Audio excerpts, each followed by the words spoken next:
Got a couple bills left, but I'm going to start with what came to us from Judiciary B, Walker Montgomery.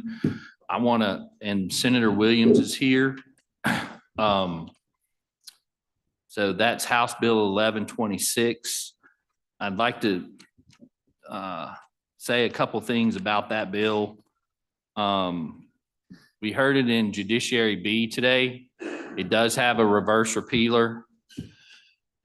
I'm going to let Senator Williams present the bill. He and I have talked a long time on this. It's my position, or we've expressed this, that I'm concerned that the bill doesn't do what the supporters of the bill think it does.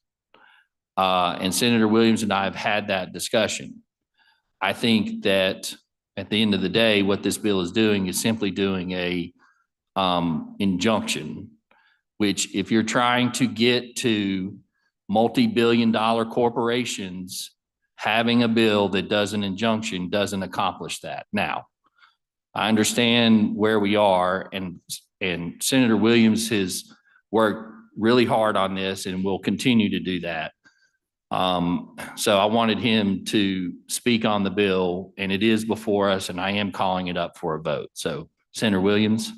Mr. Chairman, thank you. I appreciate your indulgence and that of the committee as we go down this. As you said, this does have a reverse repealer in it, and if the bill in current form does not achieve the objective, I hope that we can work it through the process. If y'all will allow it out, we can get there. That objective is simply to protect our children. That's what we want to do. Through Jud B about a month ago, we had Senate Bill 2355 come through. It was the criminal cause of action, and I feel that bill was a solid bill when we came through. This bill is the civil cause of action, and I've worked on it for several months, talked to people within the industry, talked to much of the staff here, the Attorney General's office, and many people, and I appreciate all the collaboration that we've had on it. Again, that being said, it's still a work in progress, and I welcome everybody's assistance and efforts as we continue to work through this. I kind of look at it like this. I was trying to think of a way to simplify what we're trying to do, and I don't mind going through any of the details of this bill, but 120 years ago, there's a guy that made these things called automobiles called Henry Ford. And I don't think he envisioned that there would be a volume of safety regulations that would be federally mandated when you make cars as we fast forward to today. I look at this very much as the same way. In some respects, we're still in the genesis of the beginning of the internet and social media platforms, as we can attest to with Walker Montgomery and what happened to him and his fate and what's happened to other kids, is that we are in that genesis of this, and we need to figure out how to put the guardrails on. This bill is an initial effort to do that as far as sexploitation goes and what happened there. We've done the porn bill. We've done the several different pieces of legislation. Senator England has done one that helps us do that. This is a beginning, and I think the effectiveness of the bill as it stands is, one, we would create awareness. We would also make the social media companies aware that we're for real. I believe there are 13 or 14 other states that have already enacted legislation. Some of it's in, there are lawsuits against it, and that's something we don't want to do if we don't have to. But equally so, I hope that if enough states pass legislation around this topic, that we send a signal to Washington as well. There's omnibus legislation around these subject matters that I think need to be created that will help a lot of this. I think the solution is with the App Store and age verification. That's one of the pieces of this bill that's in there, is age verification. Again, awareness and education I think is very important, and this is a both and. I think we as policymakers need to start doing some regulation around this topic, but also parents, teachers, we all have that responsibility, and I'm not trying to dish that in any way. It's a collective effort that we've got to protect our kids. And I think through the tragedies that happen, we have a lot of awareness that is happening. If you would like, Mr. Chairman, I'll go through the intricacies of the bill. I can if you want me to, or I can yield for questions at this point. Let's do it this way, because I think it was presented in Judiciary B, and most people are on that. So yes, I'm going to open it up to questions. Yes, sir. And then we can refer to the bill as needed. Thank you. If I have any questions, I guess I do then. What's your thoughts on because we haven't talked, a study committee? What would we gain that we don't have now? I guess would be my question. Again, as I said at the onset, the objective is to protect our children.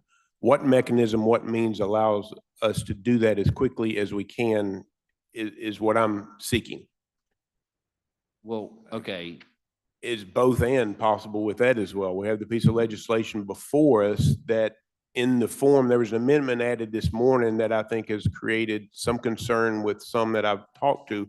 With that exception, most of the people I've consulted can live with what it is in this form, coupled with a study committee and seeing how we do as good a job as we can of protecting our kids. Is that a option?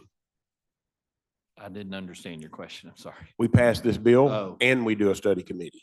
I guess You that's asked. I guess that's up to the committee. It does have a reverse repealer. Yes. So we have that. I guess my concern all along has been what's being, from the people that I've heard from, one of the things that I get most concerned about, particularly as the Judiciary Committee, is people get told a bill does something that it really doesn't do. And I'm not saying that that's what the intent was. I'm saying Yes, sir. that if we need to get there and if the intent is to regulate these social media companies, then that's what it should be, right? But right now we have in Section 7 is the Unfair Trades Act. So basically Yes. that just puts it in the jurisdiction of the Attorney General. And in section 6 that came to us from Jud B is a declaratory judgment or an injunction. And we're talking about multi-billion-dollar corporations. I will note that prior to Jud B, I guess it was the previous Section 6 was taken out because people had concerns of First Amendment regulation. So That's correct. Okay. So that's it for my questions. I noticed Senator Boyd has a question, then Senator Brandy. Senator Williams, you've looked at the legislation that has been enacted in several other states. This is not a new concept or a new bill.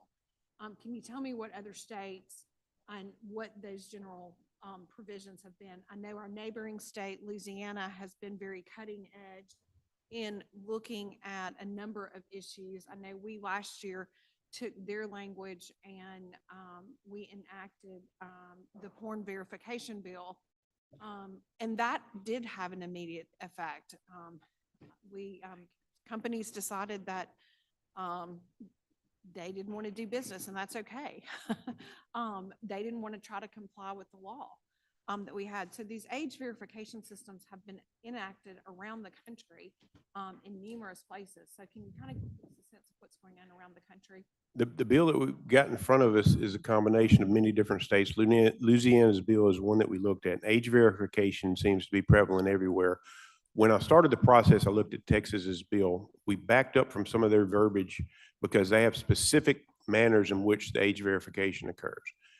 I came to the conclusion that these people know what they're doing. We want reasonable commercial methods, so we've tried to lighten up there.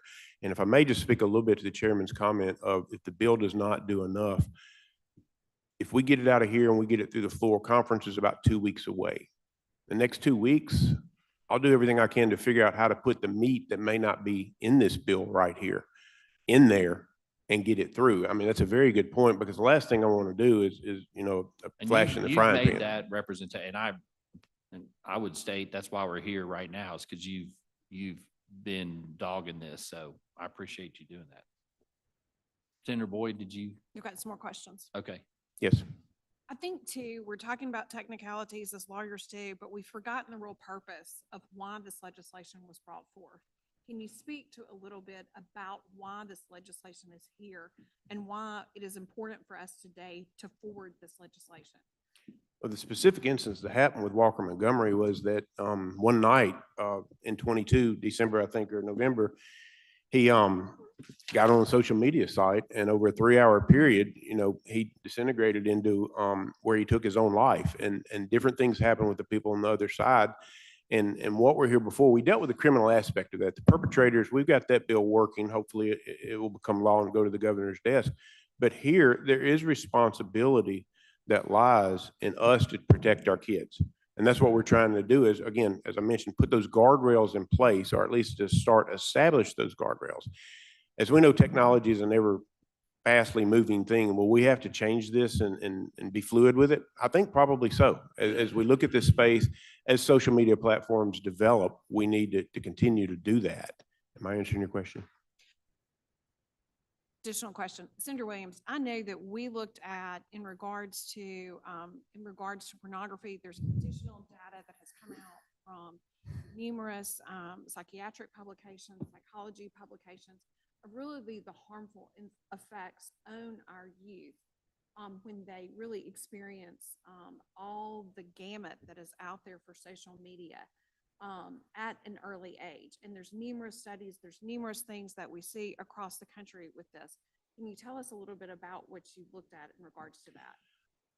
We talk a lot about mental health and all the things that are there. The sooner that we can deal with that and the exposures to mental health, I think the better we ward that off. So yes, at an early age, we're trying to protect our young. We did the porn bill last year. We're doing this bill here because this year because the cognitive development's not there yet. The influences are that much greater. We are all subject to this thing and what it does. I was talking to someone a moment ago, and if we say the word boat 3 times, I'm going to get some boat ads tonight. This thing is that good that it can sit there and it strategically does that to us. They're trying to manipulate us into spending money on their products. That's how that works. The same thing with children or whatever it is. That's what's happening. At an early age, that cognitive development is not as great as it is with us. To be quite honest, I probably need restrictions too sometimes on things because of the spending. I think that occurs as well. So again, we're trying to protect our kids from this, make parents aware. You've got to have age verifications. They've got to say that. And I think through this, there's a greater awareness that parents will have of controlling the hazards of the internet, again, to use that term that I've used. Thank you. Senator Branning. Thank you, Mr. Chairman. I'd like to be recognized to speak on the bill at the appropriate time. Okay, let's see if we have any questions first, and then Senator Parker.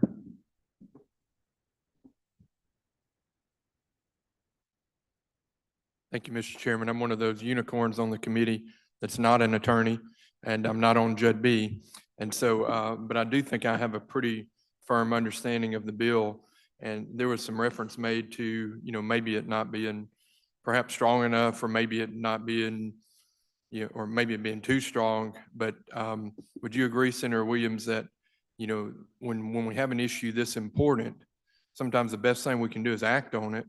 And then if we do find some limitations, or if we do find some things that need, some tweaking, would you be willing next year, should this bill pass, to come back and make those tweaks to make this stronger, or to, satisfy any loophole we might find, by the passage of this? Not only would I commit to do that, I'll commit to do the research between now and then and try to stay on top of the issue and bring the most relevant information.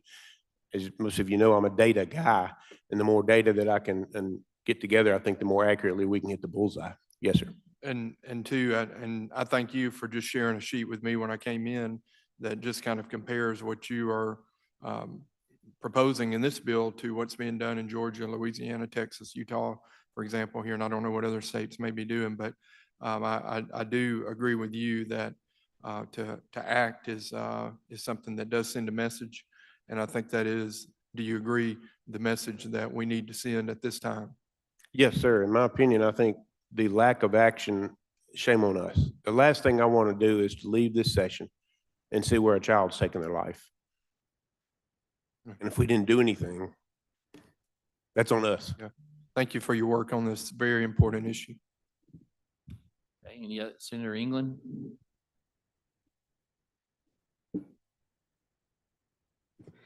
Thank you, Mr. Chairman. And Senator Williams, I appreciate your work on this bill as well. I think this is certainly something that we need to look at. I did have just a few questions. Well, really one question and then one leading question. I've looked over this bill. Would video games be included in this? Because I know I was No. just thinking of this. Okay, can you, and look, you don't have to do this right now, but before we get on the floor, I'd like for you to go over that with me and show me I'll be where, glad to. just to show me where we're excluding that. There is specific verbiage that was put in this on our side for that reason, because it is not a social media platform by the definition of what we're trying to do, and I'll be glad to go through that in detail. Okay, good. Yeah, thank you. And now. Line 70. It's line line 70. 70. Thank you, Ethan. Thank you. Now my leading question, mainly just because we're here and we have this opportunity to do so. I know that when you had Mr. Montgomery here, and he spoke to us on the floor. Yes. And I think that was an extremely brave thing that he did. I'm not sure how he held it together to do like he did and speak to us. And one thing as a parent, I have a 10-year-old daughter and a 13-year-old son. And one thing that Mr. Montgomery said that really stuck with me was if he could. Are you speaking on the bill or are you I've asking a got a question coming. I've got a question coming, Mr. Chairman, if you'll allow me just a moment. He mentioned that one rule that he wishes he could have implemented, if he could go back, is that he would not have allowed his son to have his cell phone in his room at the time. And I brought that message home. And I also know that sometimes we're dealing with bad actors, especially in the criminal world, that we might not be able to reach. They might be in other countries. And every time I've talked about this, I mentioned that we need to raise awareness to that fact, that these smartphones really do have access to things that kids ought not see. Sometimes grown-ups ought not see, but that's not what we're here to do. But it's an awareness issue. And since we're sitting here, and I know that we have viewers and media here that are watching this, would you agree that Mr. Montgomery made a very good point in suggesting that parents limit access within, maybe with regard to time and location when it comes to these cell phones? Absolutely. I think Mr. Montgomery, this has become his mission, is to create awareness and do everything he can to prevent this from happening. So I definitely applaud him for his role in this, Thank you, Senator Williams. And I do support this bill, and I hope that we see something happen on this. But I do know that there's also some awareness that can be brought to the issue by us on this platform and maybe in other areas. And if anybody in this room takes that, or if anybody listening to this takes that advice of Mr. Montgomery, I think that it would be good advice for parents, because I know as a parent, I took that advice, and I appreciate that. As evidenced by your statement, I firmly believe that lives have been changed already as a result of the awareness that's created here. And make no mistake, if I've not articulated well, I would put in this bill, I would hammer down. I mean, Section 6 that was taken out, that's a constitutional thing. These are our kids, people, and we're toying with words. This isn't a joke. I don't want it in the courts, because if we pass a bill and it goes in the courts, we spend taxpayers' money and maybe we don't save that child. That's why I'm talking to the people that I'm talking to. But we all really need to get serious and understand this is paramount. What else do we do this stuff for? Well, I'll ask a follow-up question on that. And you and I have talked about it. Yes, sir. I think to Senator England's point, don't the parents have a responsibility in this matter Absolutely. as well? Absolutely. I think anybody that has oversight of the children in whatever role it is, share a role and a responsibility in this. As I mentioned, this is both and, not either or, in my opinion, sir. Because parents, I think sometimes, at least what I hear, that gets lost. I mean, it may be unintentional, or it probably is, in fact, it is unintentional. But anyway, I think it goes to what Senator England was saying. I completely concur. I think we in the human condition want to find the scapegoat or somebody to blame other than ourselves. And that's human nature to do that. Doesn't make it okay. We can't shy away from that. That has to be part of this. The parents, as one's just attested to, is taking on a greater responsibility, but there again, it's because of awareness that was created through a resolution that we did last year. I think this bill will keep that heightened and will continue to go down that path. That's my belief.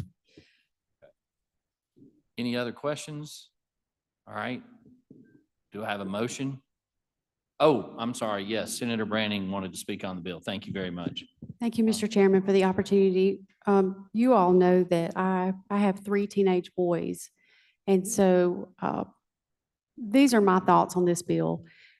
I am very tough on my boys. My parents think I'm a little bit too tough. We do regulate, even for the 20-year-old, the amount of time they spend on social media, different things. I still take the 20-year-old's phone and go through it from time to time because he lives in my home.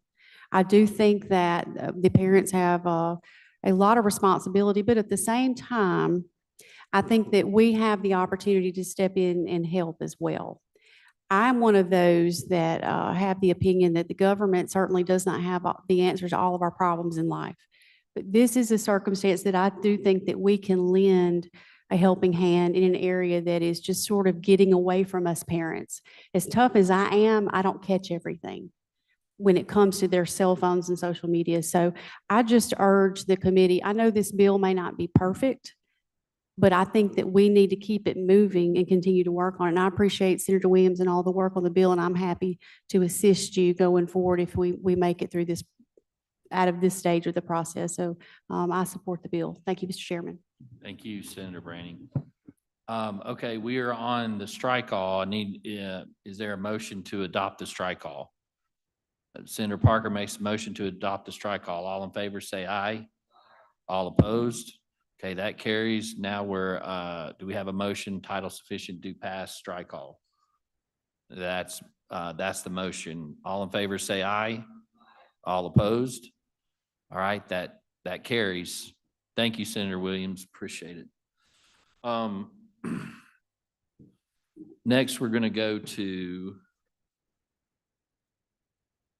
let's see, it should be written on your agenda, but it's an add-on, HB 1542. And Senator Younger's here with his constituent, Katie Studdard. Katie, if y'all want to come up here. So I want to give you this bill. This bill is, do we have a copy of that?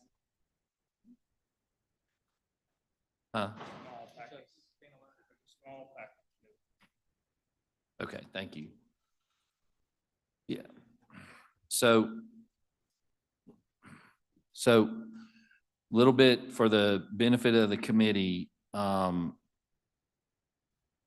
we have passed this before, but there's been, I think, not only by myself, but others have raised issues on it.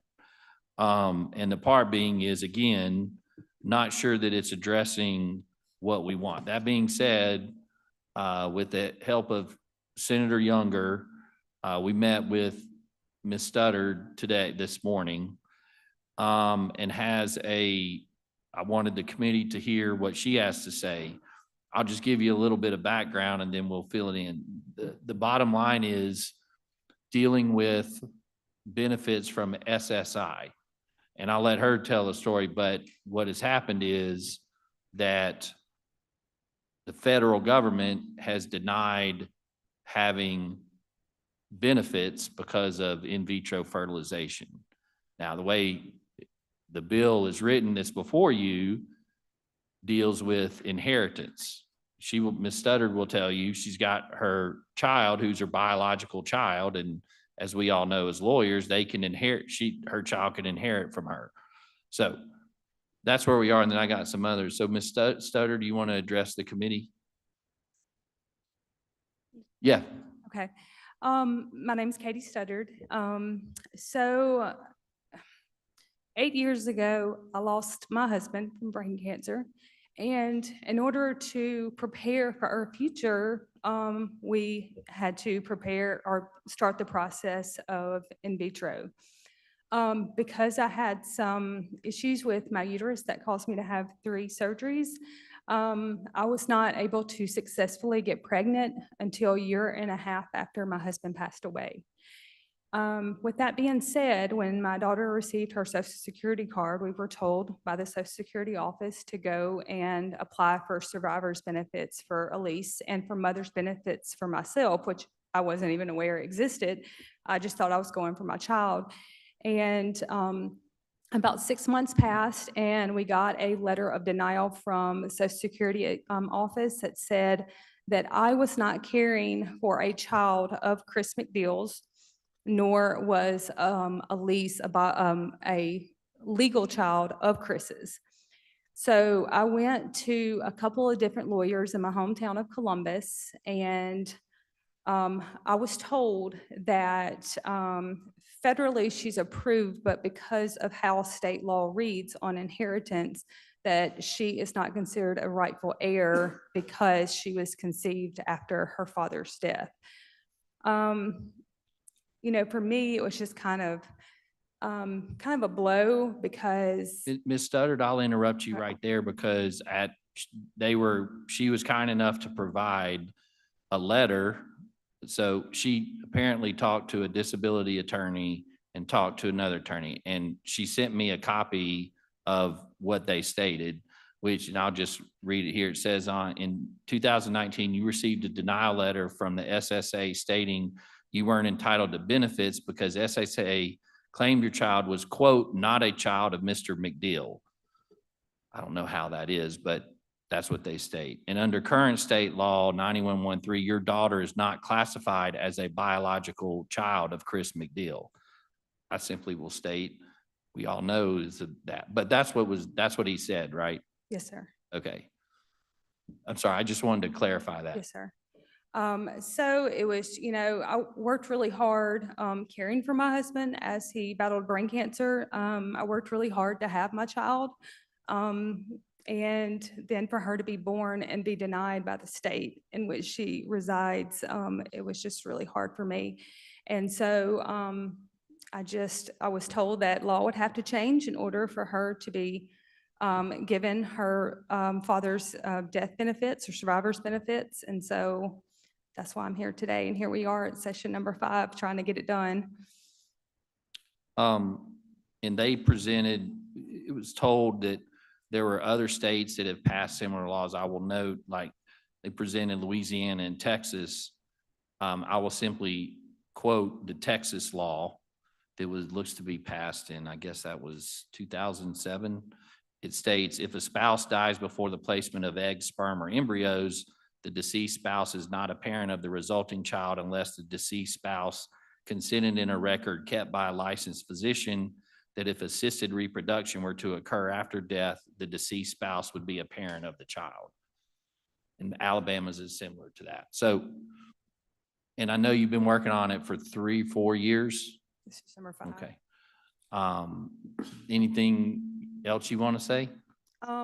You know, and going back to, unless it's signed over, you know, unless the spouse, you know, declares that that was the intent of the sperm, you know, that was common practice when Chris and I started in vitro back in 2013, is we were sat down by our reproductive, you know, a physician and said, you know, let's go over all the different scenarios. What do we do if this baby, you know, you do not successfully get pregnant before Chris dies? Where are we to do? So those are all things that we prepared at that time that were signed and dated by both my late husband and I. Okay. So I'm going to open up to questions. I think Senator Hobson has a question. Thank you, Mr. Chairman, and Ms. Studdard, thank you for being here. And I'm sorry about the situation you've had to deal with. I think this has come up before, and I think the issue that has been the biggest concern for the committee, and I'm trying to figure out how to deal with this, or maybe we all are, but if the question is the right of the child, the unborn child at that time, to be able to inherit through the deceased father, is that kind of what you're, I think it was not that people felt as though in the past that they wanted the child to be able to inherit. The difficulty, and I'm trying to digest these times here. The difficulty was, if you've got an estate that's open, how far out do you go on the estate? A lot of us do estate work, and, you know, for instance, if you were the only surviving heir as a spouse, you and another child that you had already had born, I think the concern is that, look, they may need to inherit soon so they can do other things.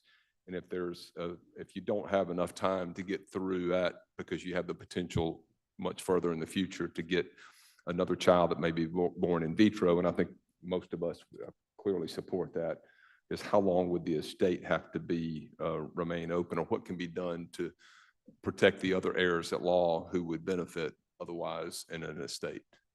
Mr. Chair. Question. Yeah, the question is, what's the time frame? Because I know this discussion has come up before, and I think that's been the problem, is how far out do you go when you don't know if there'll be an unborn child some point later on? And it may be that in the other case, you could have someone that really needs to close out the estate because they need to get the benefits from the estate. Well, yes. So I will say that has been the discussion from what I've heard. But to your point, Senator Hobson, the bill that's before us, well, her issue has been about recovering federal benefits, SSI benefits. And Is that all this is? well, no, that's not how what's before you. That's been her issue. And that's why we're, I guess, having this discussion, because what's before you is written with about inheriting, like you were saying. And I think everybody understands that if born IVF, that's their child, they're going to inherit. The issue, but her issue has been the receiving the benefits. Yeah, I've got no problem. I don't think that would be an issue, What or at least from my perspective, that would. benefits? Receiving the benefits from the government. Right, on but according to her, the federal government is saying because they're interpreting it that she's not entitled to it because of this statute. I don't understand that. That's what some bureaucrat in Okay. DC is telling her. Is the statute or these revisions worded that it affects that particular issue and won't delay an estate from going forward in most other cases? I guess and I'm just asking, I really don't know, and I'm trying to parse through this. I don't think so. It's not worded that way. I don't want to, I want to be able to assist people like Ms. Studdard to help out with those benefits, but at the same time, not close out the opportunities for some estates to move through the process like they normally would. And if that can do that, and if council tells us, then that's fine, but I'm just not sure I read this particular version that way. Nor do I. Senator Thompson. Thank you, Mr. Chairman. I have a question, and this may be a question for council. I'm not sure who's the author of this bill, but online, and to Senator Hobson's point, on lines 42 to 45, it references this 6-month period after the decedent's death. Would that be a limitation on when the surviving spouse could go through this process? Meaning that it would not be an open-ended situation where for some unspecified period of time, it's possible that another heir could show up in probate. I don't know if I'm saying it very well.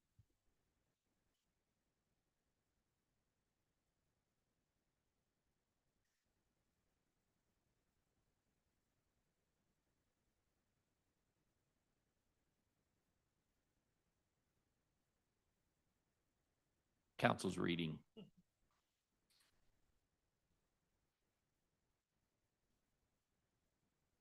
It certainly looks like a limitation, that the decedent's personal representative has to receive notice not later than 6 months after the decedent's death.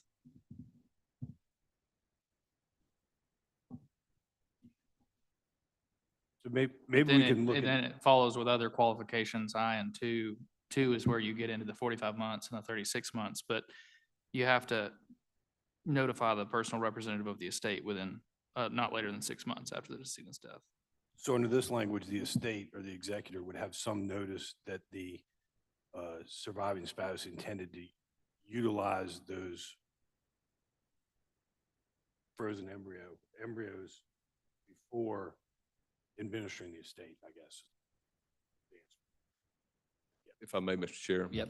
Maybe the solution to this is to put in that in the event, and it looks like up to 36 months, maybe the court would be required to hold out a child share for that period, because for those that would want the estate closed, because there may be, for instance, you could have an adult child, and then you've got another child that you get through in vitro fertilization, and you got an adult child that really needs to move on with get their child share, and then you've got a yet to be born child that you need to hold out. So maybe the solution to this is to hold back a child share, and then at the conclusion of that 36-month period, then that child share could be released. If there is a birth through in vitro, then that child would be entitled to that share, and if there is not, then that share would be distributed to the remaining heirs at law.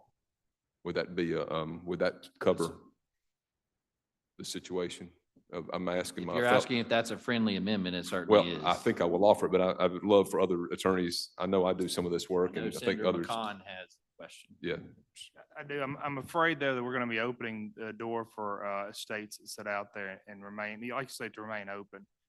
You know, I've worked on and around this bill for multiple years now. And I've expressed my concerns all the way through as an estate attorney. It seems like that's about the only thing I get in my office anymore, is because we don't do a good job of estate planning. In this situation, my concerns are this. If you do hold out that child share as you're talking about, how many embryos are we holding? How many are in storage? How many are we implanting? How many actually become successful? Because you've given notice in 6 months. Over those 36 months, you don't know how many are actually going to be implanted, or if you're going to implant more than one. I don't know that you can plan accordingly for what's going to happen with the assistance, with man's assistance on nature. And I don't know that there's an easy answer to that. My other question at the end of the day would be, in those 36 months, how many would you end up with? I don't have a problem with, and I think it's great that this has come a long way from our first one, as saying that there's got to be a written document in place. I think that is very crucial to the success of this document. But I also think that you're hitting, you know, you've all hit it on the head with, where do we go? How do we know when we can close this? And what happens if you've got minors in that estate who then have conservatorship set up for the deed of trust that's on the property that was not properly as joint tenants' right survivorship, that then's got to be, you know, reworked in a certain period of time. And now you've got a new heir that's come into play who's a minor who needs a conservatorship that's deemed defective as of the day that the person died to sign off on that. Have we destroyed some of our perfection of liens too? I think there's a strong answer here to fix this. I don't know what it is, and I think there's some learned people in here. The other thing is what happens with trust. If you set up a trust, are you going to go ahead into the statute and deem that there was another child in place here that would receive into a trust aspect? I don't know what the answers there are there, but I also know that your chancery clerks are not going to want to be holding money out there for 4 years and 5 years because it's the child's share. So I would absolutely love to work further on that. I don't know what the answer is here, though. You've all received a CLE credit now after hearing this discussion, including you non-lawyers. Senator England? Thank you, Chairman Wiggins, and I'm going to collect that CLE credit as well. I'll just put your name on it because that's good. Ms. Studdard, I want to say one thing is that you have an excellent senator standing behind you that I know is going to be willing to work on this issue. And I think that, and he talked with me before we came into the meeting, because when we have a bill like this in front of us and we ask these questions, it's not because of the situation you're in. It's because of the consequences that could arise in this, if we were to pass this legislation. And one of my concerns, and I don't even know if this would be the case, but we've seen some things happen in states that border Mississippi where IVF was shut down when you have an issue, you know, so essentially we're making heirs maybe out of embryos and out of, you know, and that gets into other national debates that are going on right now that I don't want to see IVF procedures hurt, because I know many people that have, such as yourself, have been able to experience the miracle of childbirth and have wonderful children because of IVF. And we certainly don't want to see that become an issue, at least in my opinion. So with that being the case, and again, with Senator Younger agreeing to work with us on this, and I know he'll address these with Senator McCon and Senator Hobson, I would have a friendly, what I would hope to be a friendly amendment at the time in order to get us through today, deadline day, so that we can keep this conversation going here on what I understand is a very frustrating fifth session for you on a very important topic. But I would like to make sure that we have a chance to have questions answered that maybe still be up in the air today. And of course, my friendly amendment, if the chairman recognized me to make it, would be a reverse repealer on this bill.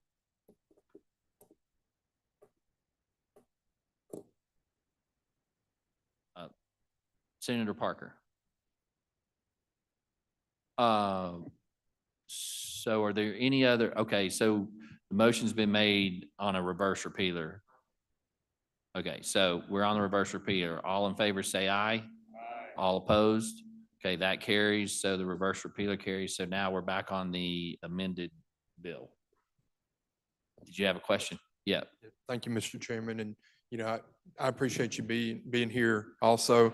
As I've chimed in a couple of times already during this meeting, I'm one of the non-attorneys on here. And so as a non-attorney, it just seems to me, and this may be also for something to, for Senator McCon here, it seems in this instance, as we describe it, that if the estate is closed and that has been transferred to you, for example, and then you did have a child who is the child of you and your late husband, would not you as the principal heir under the closed estate, have the ability as that heir to manage the affairs in the same way that you would had your husband passed when the child was here? Because just me, again, I always get to talk as a non-attorney. I know that would happen in my family. I don't think my estate at the time of my passing would go to my wife and my children equally. I think in the wills that I'm aware of, most of the time it would go to my wife first, and then she would have that duty. So maybe a limited number of cases where what you're describing, Senator McCon, might be there. So maybe there could be a reverse duty to inform, kind of the opposite of what Senator Hobson was saying, where, if this did kind of materialize and there was a claim maybe that would, for whatever reason, where the child had a claim against the state, that it could maybe be opened in a special circumstance in a unique condition, because it seems like it would be more unique for it not to follow the path that I'm describing than it would be for it to follow the traditional path. But again, just food for thought for attorneys. You get paid the big dollars to do attorney thinking, but I don't see it a major issue in the verbiage of the bill. I see it as something that I think our courts could determine and figure out on their own, but I guess that's why they put one or two non-attorneys on here, so can chime in at times. So I will say, would you agree, Senator McCon, that most of those instances would be in the more traditional manner than what I described? Because you are an expert in the field, or you are an attorney, and so because you are an attorney, that would be the more common instance, or am I looking at it incorrectly? Unfortunately, the law sees it as this, is that the protection of the child's interest is going to be paramount for a chancellor. So even though, we have good people here, and I think you are good people, and I think that is not why we have the majority of our laws. We have the majority of our laws because there are people out there that do not do the right thing. And I think that's where we're at here. And I think that at the end of the day, Senator Hobson and myself don't want to be in a situation where we're trying to go back and protecting the interest of that child after the fact. Because once money moves, it doesn't come back usually. I do say that you've got to remember that chancellors, an underage child has no authority to act. So you've got to go through the chancellor. The chancellor, then I've seen chancellors order that parents have to pay the interest the child's interest into a conservatorship or a guardianship, because that's the equity in the home that was owned by the father. So we've got a lot at play here. This is super complicated. And I do have a question here that I would like to ask, if that answers any of your questions. Well, and I guess, to just one little follow-up would be, Last question. because there are, Then we'll call for a vote. as you describe bad actors in this, would you agree that a set of parents who have gone through a traumatic event with a challenging diagnosis and have made the decision to do what Ms. Studdard and her late husband did, are more likely to be good actors in this situation than bad? Would you agree that that is a possibility? Let me just remind you that as attorneys, we're taught not to think with the emotions. We're taught to think with what the black and white is and what we're seeing out there. And in general, I agree. But just like any of us in here, we all have hearts. But we're taught and we're told to review what's before you. And generally what's before you is not always the best. I think that we have a way, and I think that if we ever get there, to propose an option that may actually help everybody here and continue to move this forward. So. Thank you, for- Mr. Chairman. Senator DeBar. Thank you, Mr. Chairman. I don't know, this may be a compromise of both situations, and I don't know the answer. I'll leave it to y'all. Can we not just create a limited exception that says for receipt of federal benefits, SSI benefits only, a child born via IVF shall be deemed an heir of that parent? Funny, or father? Senator McCon whispered that in my ear earlier. Oh, was he? Okay. All right. Well, I'm glad I'm thinking along that great mind. That's asking too much on this late of a day, but that was just my thought, so. Senator Branning. Thank you. I just want to kind of lend to the conversation, and try to help us get to a solution. I'll be very brief, something that we can think about. On line 37, we all need to understand that the bill is wide open because it talks about intestate succession. We ought to consider, along the lines of Senator DeBar's comment, in that vein, maybe saying when there is a written last will and testament where a testator knows that there has been, material bank, sperm bank, or whatever, that in the event a child is born after a certain amount of time, that provision could be made for that child. That would help tighten it up. If we don't address it that way, and we're talking about the intestate succession statutes, we have problems not only with estates, but real estate inheritance. So it opens up a lot of things that we're not intending. So that's just a comment for us to consider as we work this through. Well, may I make this suggestion then, because I've heard the limited about that. I've heard what you're saying. Senator Younger and I have spoken. We'd have a reverse repealer in it. I certainly think it needs work before we go to the floor. And I think Senator Younger is willing to help us, though he's not a lawyer. And we can either take amendments if that's where we're going, or work on it. I'm willing to work on it. I just wanted to put that bug in your ear while I had it on my mind. I think it's a workable solution, and I'm happy to continue the conversation. Thank you. So we have a motion wait. Okay. So we have a motion, title sufficient, do pass as amended. That's the motion before you. All in favor, say aye. All opposed? The motion and the bill passes. Ms. Studdard, it's going to the floor, but I think as you see, there's work that needs to be done on this. And I know we'll keep in touch, and Senator Younger, but I think obviously committee members have said they'll work on this. So Thank y'all so much. I really appreciate it. thank you. Good discussion. Now moving, we have two bills. House Bill 1137, opioid antagonists. I would ask for a reverse repealer. This is have the motion for a reverse repealer. All in favor, say aye. All opposed? Do I have a motion, title sufficient, do pass, strike all? I'm sorry, as amended? That's the motion. Okay, all in favor, say aye. All opposed? That carries. Last bill, we have Senator McCon, House Bill 48. We took this bill up. We had some discussions last year. It's Chairman Lamar's bill. And so I'm going to turn it over to Senator McCon for that. You should have gotten this at the very end here. This is Senator Lamar's bill, Representative Lamar's bill from the other side.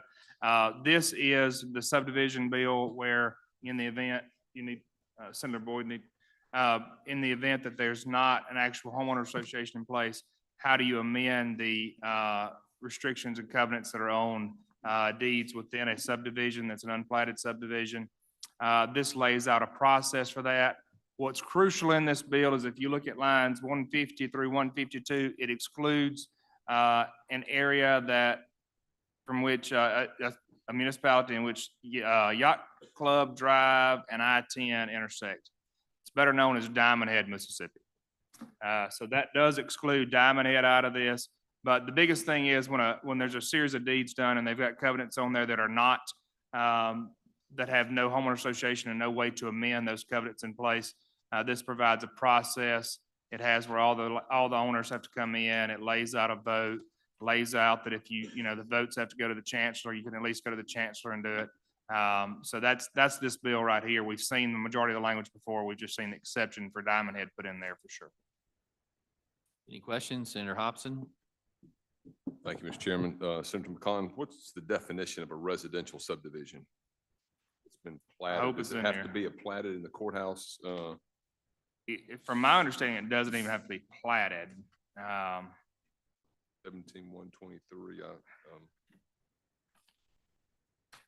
There may be some people, here's my concern. There may be some areas that could be platted and they never intended it to be a residential subdivision. It's just platted for purposes of laying out the lots. I agree. And they don't want to be part of any homeowner association. They don't want to go through votes and have. I think before we even move forward with this bill any further, I think a reverse pillar would be great in there. I will move that for sure. Motion. I have a motion for a reverse repealer. All in favor, say aye. Aye. All opposed? Motion carries. We're now back on the bill as amended. Senator Turner Ford. Thank you, Mr. Chairman. Why would Diamond Head be accepted from this? So I'm going to let the coast delegation tell you why Diamond Head's probably going to be accepted in this. My understanding is Diamond Head essentially is a huge homeowner association. I don't think I will do my best to answer it. That's what Senator McCon said. Diamond Head is, I guess, the best way. Oh, well, heck, you're here. I'll let Senator Thompson talk about that. Isn't that your area? Sorry, or part of it. I'll do my best.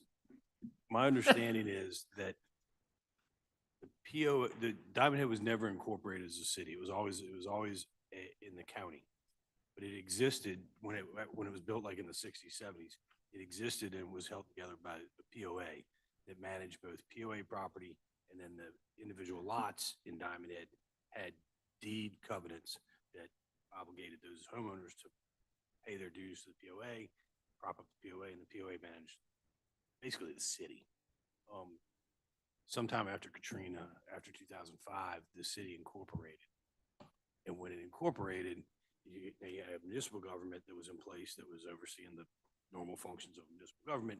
And then you also had these deed restrictions, some of which are starting to roll off because I think they expire by term. That's my understanding of why they're being restricted. I guess it's maybe that POA is phasing out or something. I don't know, but that's my understanding of why they're been exempted. Thank you. So typically with covenants, they are actually recorded in the deeds. And what we would be doing if this bill passes would create a process to allow those individuals who contractually agreed to be bound by these covenants to remove them? In my brief conversations with Chairman Lamar, that's how I understand it. And why will we do this? That I can't answer. Thank you. Yeah. So, Senator Turner, my understanding is there's a lot of these areas that did not have a time limit on it, and they were just out there indefinitely. So then as the residential area either changed, houses got smaller, or the building of the 3,500 square foot houses and things like that did not occur or started going to the wayside, there was no mechanism for changing any of the covenants or even to add anything in it. So this was an attempt, or is an attempt, to allow an ability for them to actually go in there and do that. As you see in here, there is where they can petition the Chancery Court, or they can do the vote of all those that live in the area. But it ties in that it has to be the majority, and everybody has to actually vote on the matter. There's no changing on that. So one last question. This bill would apply to any and every subdivision where a covenant has been included in the deed without any restriction or recognition of time or term. Let's just say if it's somewhat of a new subdivision. This would not be in a place, these are, in theory, it's aimed at the older ones, but the contractual subdivision covenants and homeowner associations and things of that nature, this does not touch any of that. If you have a homeowner association in place, then there's a mechanism in which to change covenants and things of that nature through an association. These would be the ones, my understanding, would be the ones that do not have an association in place. But the covenants are recorded in the deeds. That's right. And I have no way to amend this at this point.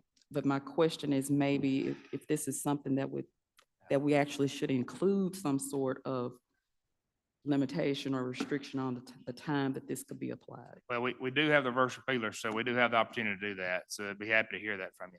Thank you. All right, any other questions? No, we have a motion. Motion is title sufficient, do pass as amended. All in favor, say aye. All opposed? Chairs in doubt, all in favor, say aye. All opposed? Noes have it. All right. As far as I can tell, that's all that's on the agenda. So I want to thank everybody, and do we have a rise and report? Motion's rise and report. All in favor, say aye. Aye. Thank you very much.